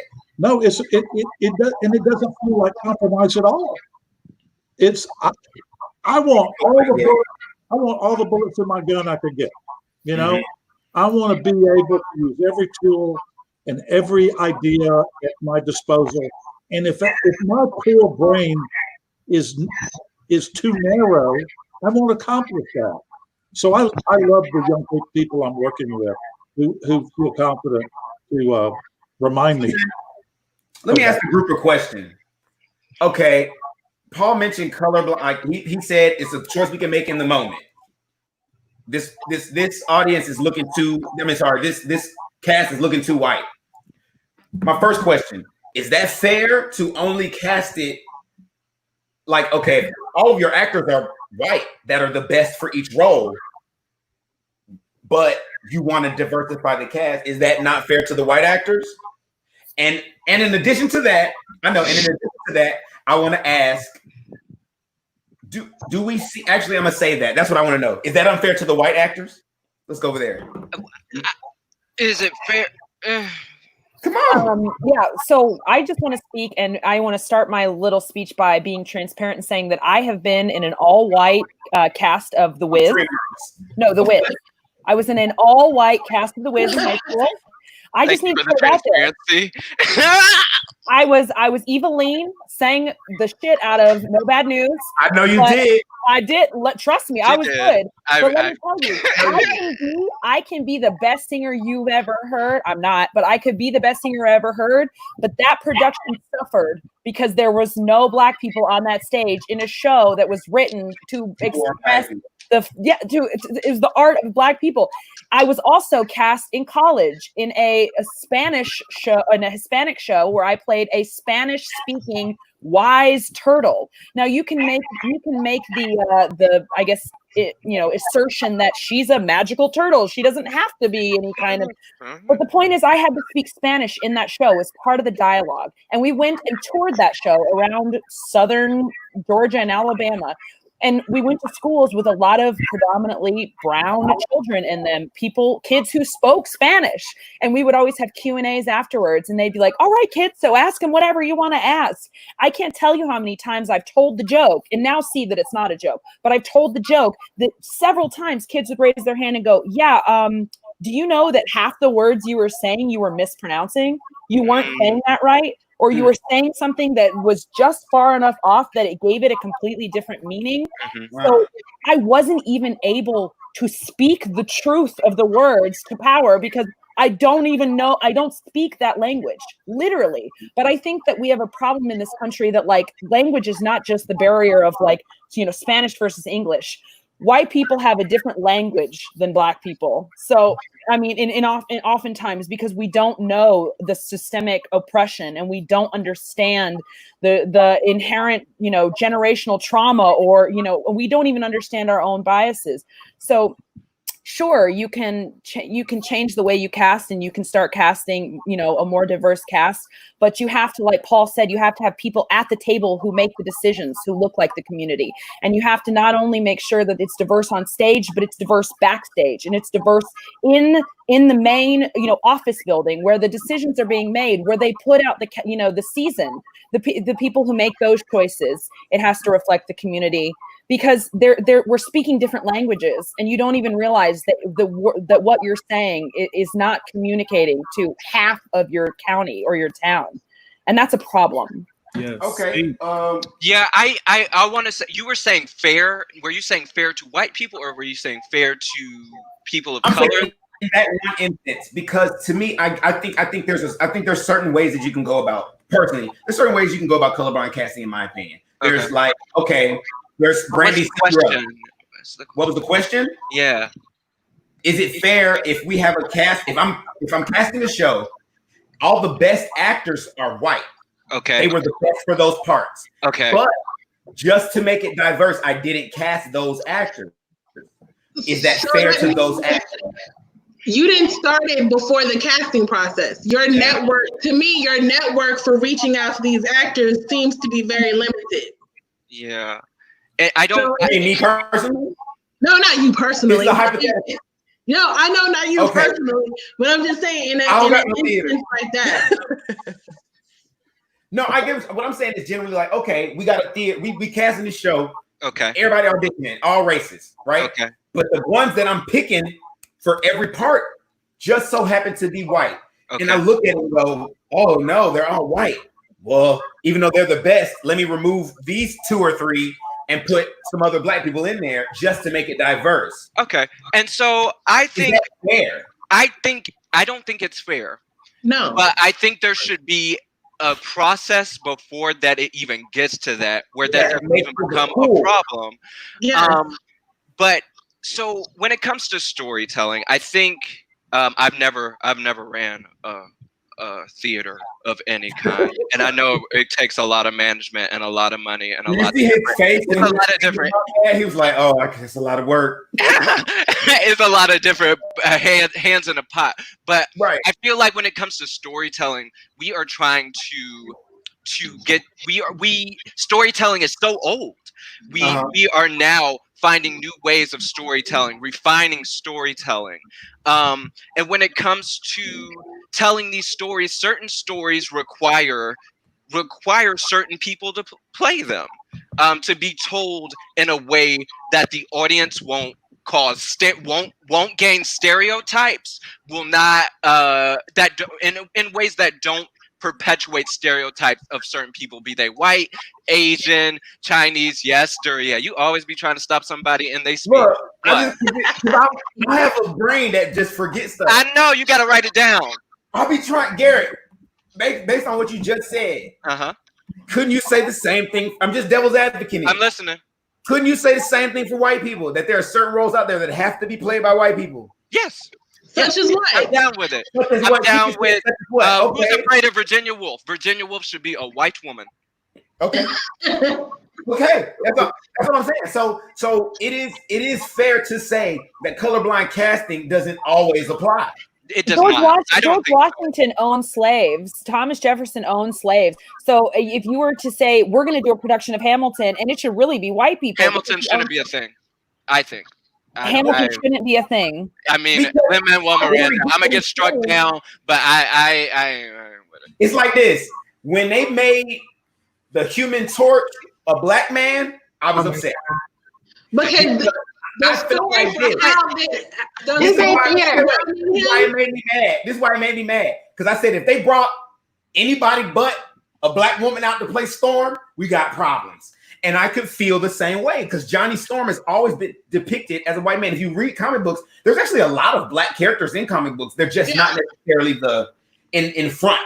Yeah, but this is a conversation of colorblind casting. When it comes Right. to my idea of He's just colorblind watching a movie. casting, He was casting a movie. hold on. My idea when it comes to colorblind casting, I'm gonna just be upfront with it. I feel that colorblind casting should only be used in situations where race does not come into play. When it comes to shows in America and the UK where race has been is a thing systemically. Like those stories need to be told from those points of view so that people don't go out of the theater thinking that's the way it is, because we're so entrenched in systemic racism. Like we don't have time to play around, yo. The reason that I'm asking the questions that I'm asking is because I am fearful of progression of this means oppression of that. I'm very fearful of that because when you mentioned the Human Torch, to me, when we can always come on. When you, I don't like him. So when you not you, something like that, when you do a movie like that, it seems like you just plopped a black guy in it and made up some half-brain reason as to why he's here. That's my point. That's why I use that example. When it's done like that, when it's written like that, like what the fuck? You could have just kept it like it was. We don't need that. We don't need that. But the intention was good. You see what I'm saying? Their intention in making Michael B. Jordan that character was good. They were saying, somebody was like, hey, bruh, we need more inclusivity in these movies. I think that's what it was. You know what? Let's take one of the other Marvel characters or DC characters, my bad, and add them, and a black character, and add them to the story. Like make up a new imagination. Let's I am fine with the characters in Marvel, maybe because I don't care about them, but I'm fine with the characters in Marvel staying the exact same color that they are in the comic books. You don't have to throw us in inclusivity wise, but I mean, like, they are trying to change their comic books, the style, the races and the people, the representation through the comics. I get that. I'm glad you feel that way because they actually just announced that Ryan Gosling is going to be the new Black Panther. So I'm so glad you feel that way. They know better. They know better. Cancel. Okay. Before we even talk, we can't talk about Black Panther on this show because I have issues with people and they hating of Beyonce right now. But I want to say about any Marvel, nothing. I want to say something. I don't work with them. I understand. Cut short if you start talking about Beyonce. I do understand where Paul is coming from. Like when it comes to casting a huge show in Columbus, Georgia, I feel like the work has to be done beforehand, yo. We need more shows that represent Black people, for one. And that's something that, I mean, Paul has no control over. I mean, are you a writer?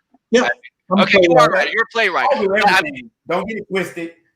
I'm saying, but like, well, for instance, well, of course, I didn't write that play, but Duryea performed in a new work, Ace, the Eugene Bullard story, and Natalia Temeskin wrote it, but we partnered in creating it, and then I directed the show because that was an example of where we felt like this was a story that needed to be told, and nobody was telling it.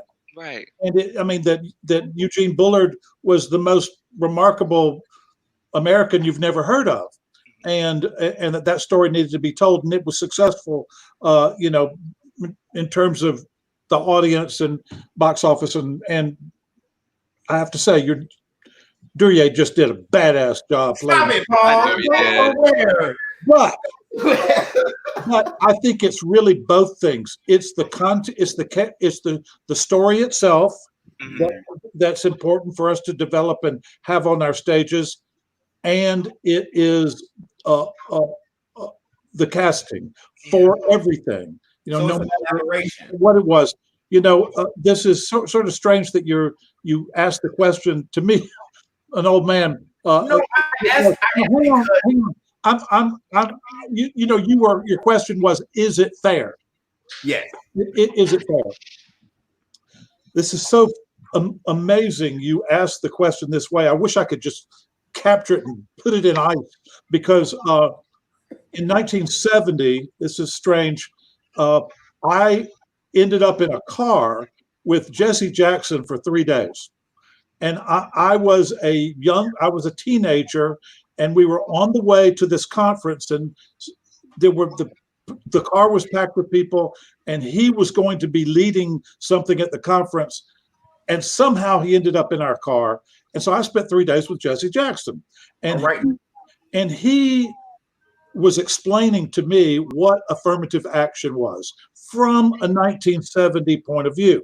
Mm-hmm. And the way he put it, it stayed with me ever since, was he said, there is a wheel turning, and the white wheel has always turned fast, and the black wheel has always turned, but it has turned slow. Now that we know that, Paul, what do you think should happen with the black wheel? And I said, it should turn just as fast as the white wheel. And he said, wrong. Because that wheel has been turning slow for so long, that the black wheel needs to turn faster. And so I'm not crying crocodile tears over the white actors that don't get parts in the shows where we amplify Black or Hispanic voices. I'm not, because their wheel has turned faster for a long time, and there were plenty of years and decades and centuries where it wasn't even a question of who was going to get the part. It was going to be white actors. Mm-hmm. So for the remainder of my, since 1970, when Jesse Jackson is teaching you a story like this, you by God put it in your life. But that's the way I feel about it when we're casting and we're trying to, again, from the audience's point of view, which is so important to me. I'm trying to build audiences down here so that there's somebody that looks like you on stage. And it's not just one person, and it's not just the guy that's holding the prop, or it's not just the guy that drags the body off stage, or whatever it is. They are principal roles. The spear holder. Yeah, and I want to ask Elliot a question, because Elliot is in a whole different wheelhouse than us. Because I understand that when it comes to opera, they do a lot of stock characters. Like I'm assuming you'll never see Porgy and Bess with a white cast. Yeah. So it's written into the opera that the cast must be performed by Black actors. Mm-hmm. And in order to perform the show, you have to it has to be approved by the state, and the state has to make sure that is happening on stage. Really? Yeah. And so you cannot do Porgy and Bess unless you are all Black. Right. And so actually a company over in the UK, I don't remember where it was, but they did a white version of Porgy and Bess, and it was a whole big uproar because the family didn't give them permission to do it, but they did it anyway so they could get fined, and it was a whole moment. Right. Sometime like last year or the year before last. And so I think that I wouldn't say operas are based on stock characters. That opera specifically is based on the life of Black people. I didn't mean to, when I say stock characters, I mean more, I was told that a lot of characters are specified, especially by voice type. Like if you're this voice type, these are the kind of characters you're going to be playing, kind of sort of thing. I could be paraphrasing it wrong. Yeah, so a lot of times certain voice parts get kind of precedence of what type of characters. Like typically a tenor is playing the love interest, typically a baritone is playing the bad person, A mezzo soprano is usually playing like the maid or a supporting character. The soprano is the lover, and the bass is like either a spirit or another bad person.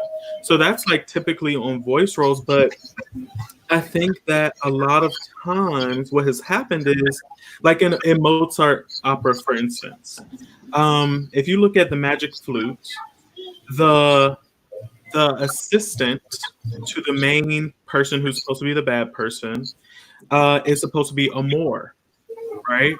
And Moors were supposed to be people who were of African descent.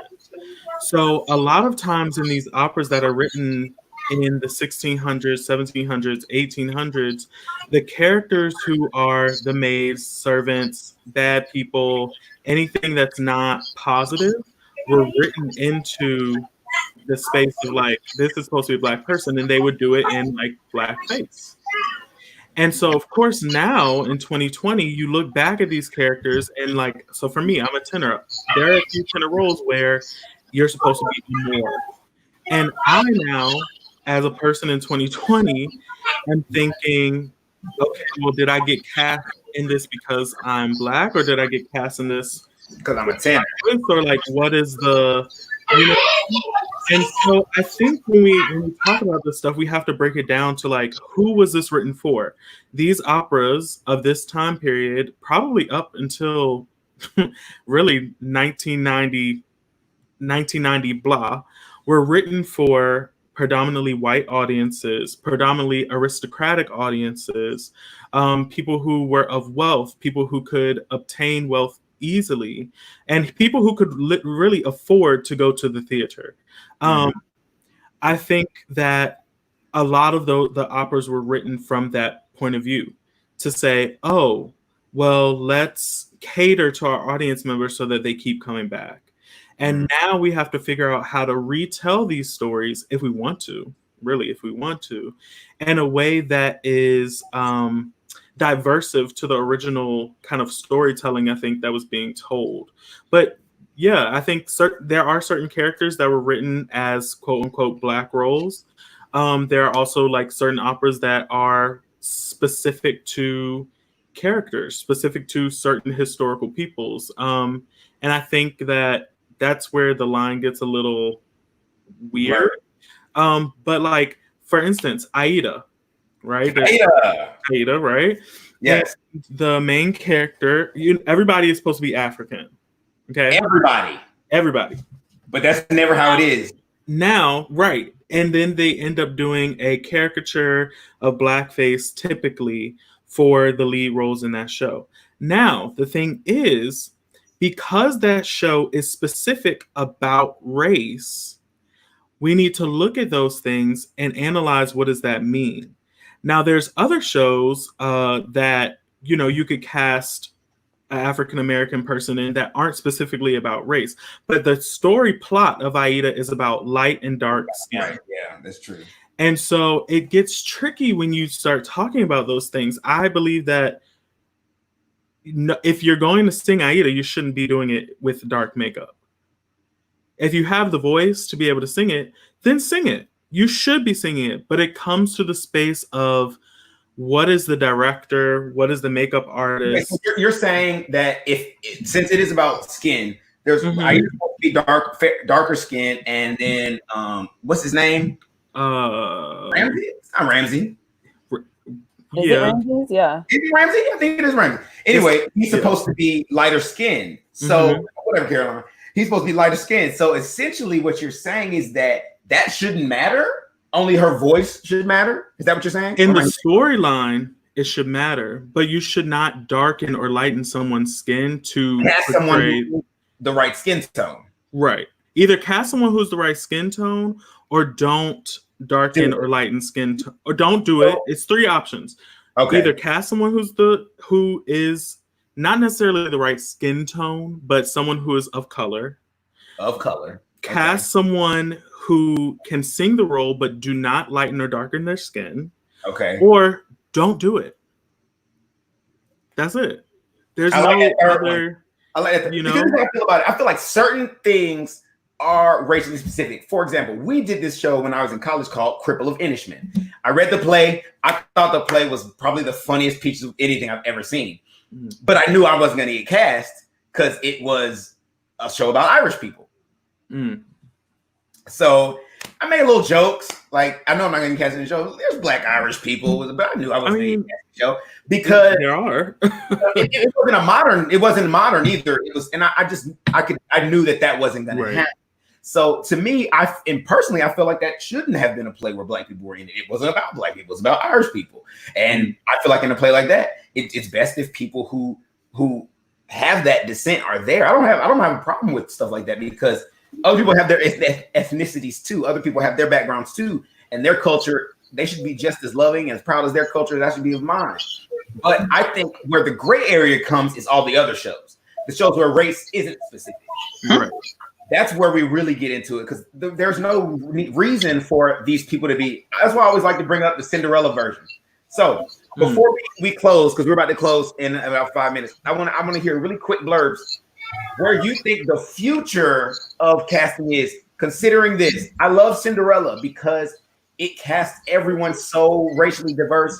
Bernadette Peters had a black daughter and a white daughter, and I mean like dark black girl, white girl. And they never addressed the race. Everybody was just all kind of race. The prince was he looked Filipino.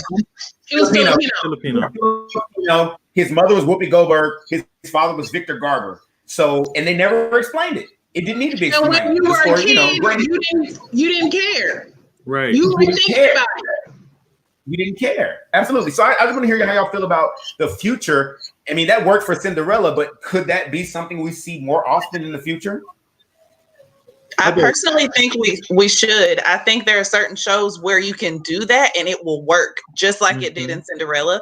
But I also think, as everyone is saying here, the bottom line is when it comes to pieces of work, you have to be true to the work.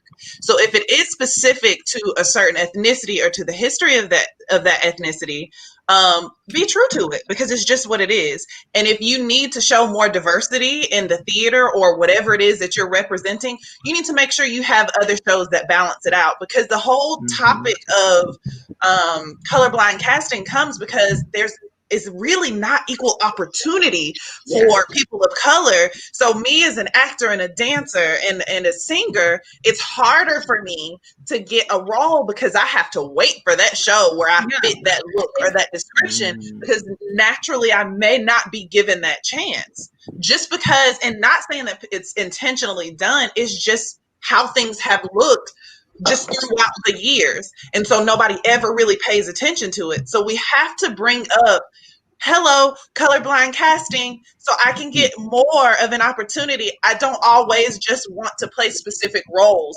Like certain actors want to show their versatility. And don't get the opportunity to do it. But like you have to be careful with the pieces that you choose to do so that you can make sure that you're still being true to that piece of work. And also that goes back into making sure that we get more original work and not just taking work that's already there and saying, we want to show diversity, and you're throwing a bunch of Black and Hispanic people and Asian people in it and feeling like, okay, my job is done. It's like, okay, how about you go out and look at these new up and coming playwrights and give some of their original work a chance to be able to diversify or be more inclusive in terms of casting. And that goes with theater, and it definitely goes into the film industry, film and television industry. So, Duryea, this to me, this is probably another show. It's definitely not in 2 minutes, but one is leadership in American theater is too white. And so I think part of the discussion is, one, how do you fill the pipeline with those new leaders? And two, how do you get them into the room where the decision-making is being made? And if you want to do it, I'll be happy to participate in that future show. You already know. I'm calling you. But again, this is from the Jesse Jackson point of view, for the wheel to turn faster. And because I'm 67 years old, I could croak anytime, you know? And so, Don't say that. but I wake up every day thinking, why not today? Why not today? I'm not even buying ripe bananas. Okay, I could go anytime. So why don't we make these decisions today instead of thinking next year, maybe a decade from now? There are things that we can do right now today, and why not do them? Yes. I think the biggest thing the coronavirus made me feel like, Garrett, go. No, you were. You had your sentence. Y'all get another chance to speak. Go ahead, Garrett. I'm not trying to cut you off. I don't have nothing. That's bad optics. I'll have that. As far as casting, I think it's gonna start, like, everybody's so into authenticity and creating their own content. I feel like there's gonna be no option for diversity and inclusion to just be a thing in itself. But when it comes to like casting, like colorblind casting, I feel like our fantasies, like Cinderella, like Little Mermaid, I have no problem with Ariel being black because she's a fantastical mermaid that doesn't exist. Who knows what color she is? I get so angry. I got so angry at Into the Woods. Into the Woods. I got so angry. There was no black people in sight. It was such a perfect. You know, black people don't be in the woods, but they exist. But not in the woods. But it was an opportunity, even though it was based off of fairy tales that it came out of Europe. Although who's to say that those stories that have been told over and over again by mouth didn't start somewhere else?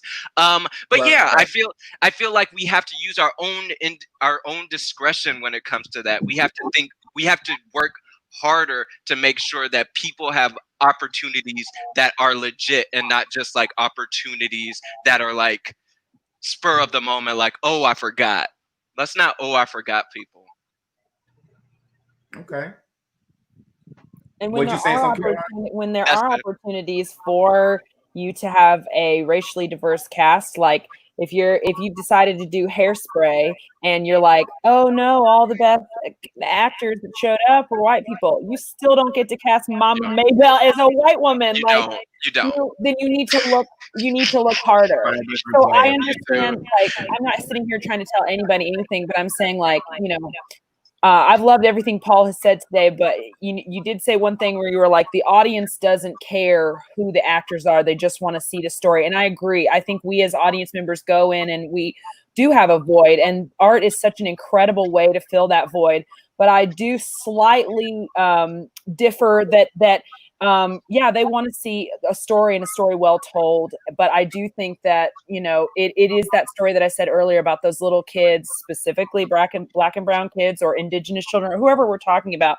If they look up and they see their story being told by someone who doesn't look like them, then that's what matters. And that's something that can do real damage. Not only to them in that moment, but also years and years later when like Duryea, when you look at a script and you say, that's not for me. You could have been in Cripple of Inishman. Give me a break. I mean, like. But it wasn't that.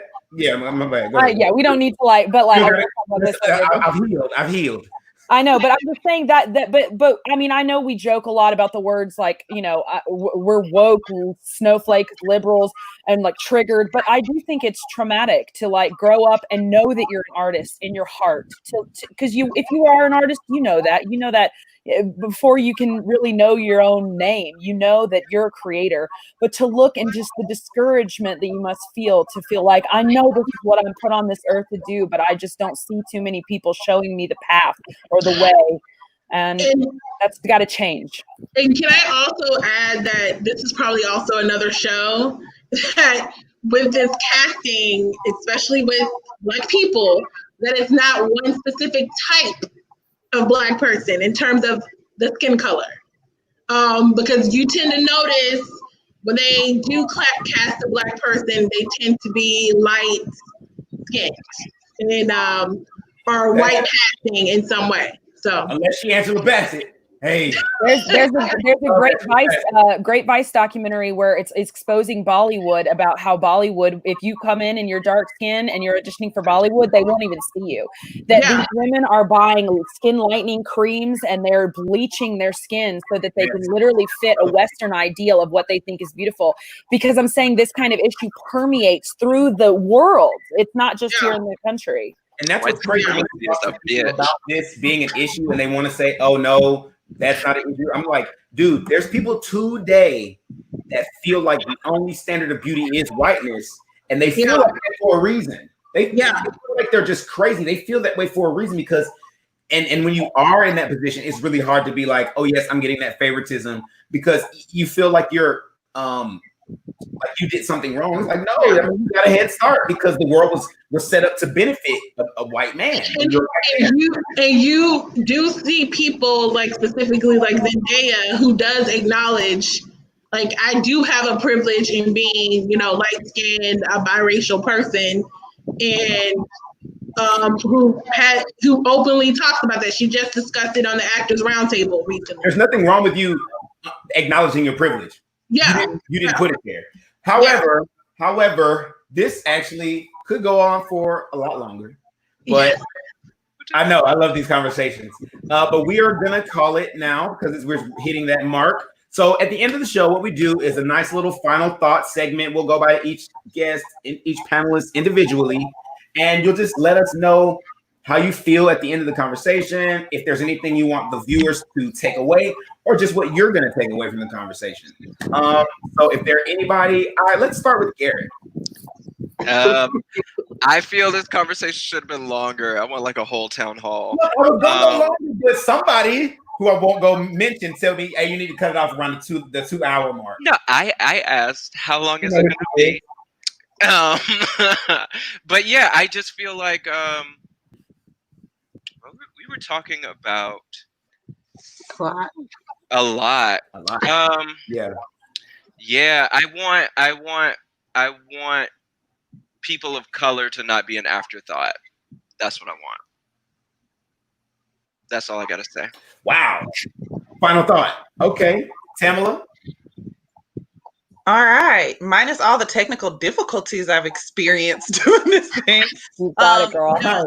And you finally got it right at the end, though. Got to the end just to do this part. But no, I think it's a beautiful, beautiful thing. I think as a country, we are in a learning phase. And I think as a country, we are actually working our way to learning the beauty of being such a diverse country. And sometimes it gets really, really ugly. But if we do it well, I think we're on the verge of something really, really beautiful in the arts, but in the world as a whole. So I'm glad that conversations are being had. I want more conversations that are geared towards the steps to make things happen. But I think this is a good place to be. So thanks for having me. Thank you for being here. Paul, how you feel? I feel honored to be with you people. Really, you are some really extraordinarily good, kind, smart, and insightful people, and I just feel honored to be here with you tonight. I've learned a lot, and it, like I was saying at the beginning, you might be able to imagine the stress of trying to keep a theater going in this situation, and that's taken up a lot of my life energy.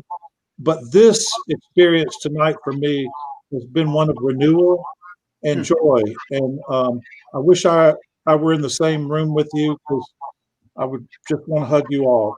Oh, thank you. You're welcome. Thank you, Paul. Alex, what about you? How are you doing?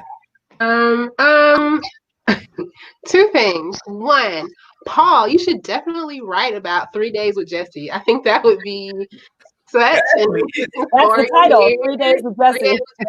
I'm there for it, yes.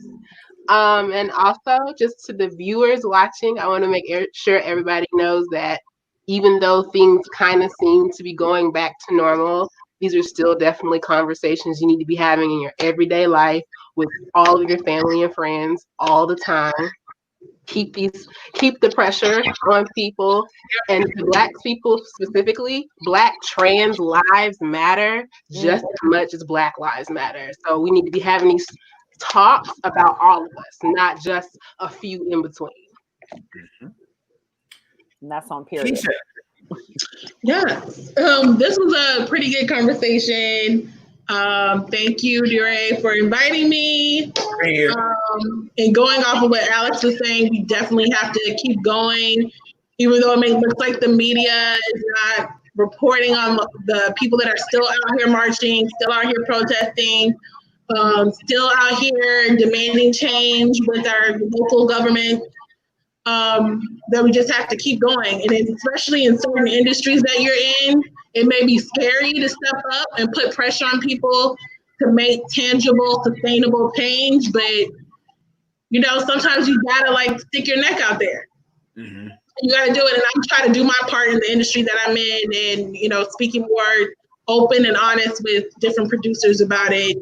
And also making sure that they realize that, you know, you have people in our industry who are not just looking, Black people specifically in our industry, who are not just looking to be interns or looking for, you know, smaller roles here, but you have qualified, experienced people in this industry who just want the network to be able to work. So. Yeah, I agree. Elliot? Yeah, so thank you so much for having me. I really enjoyed it. I want to leave you with something that I was talking with a friend about earlier. So think of America as vision, right? We're in 2020. Everybody's talking about clear vision. Think about this. Previous years, we were squinting, wearing glasses, using contacts. We are in 2020, and we are currently experiencing the surgery of LASIK surgery. Okay, this is the time that we have to go through trauma and pain in order to be able to see clearly in the future. So just take that how you will, but that's my 2 cents. Wow. Whew. Right, Caroline. That's not fair. I shouldn't have to go Caroline. Let me say something real beautiful right now. Right. Go ahead, figure it out. No, I wrote in the private chat, I said, come through, metaphor. No, my final bit. Yeah, I'm with Paul. I feel honored to be here. I feel honored to be part of the conversation. I told my loud ass mouth to shut up as much as I could before I signed on. But you know, I just talk too much. I'm going to work on trying to listen more than I speak, to try to learn from people who this is their lived experience, to try to understand and accept my privilege in a space that I have always felt like I was a part of. I never felt like it wasn't something that I could conquer or be a part of. Actually, I used to think the greatest injustice in American theater was that I would never be cast as Eponine in Les Miserables, that I would only ever be Madame Thénardier. And I used to think that was the biggest issue we were facing as American citizens. But now I see that there are much bigger fish to fry. But we have like Keisha was saying, it's going to fade from the media. It's going to stop being something that they can sell on Fox News and MSNBC. And you brought up CNN. They're part of it too. When it stops being able to be profitable, they'll stop reporting it. But we have to keep talking. We have to keep saying these people's names. We have to keep putting their stories in the media. We may not be able to change the world, but we can change ourselves. We can work to change our family, our parents, our partners, the people that we come in contact with day to day.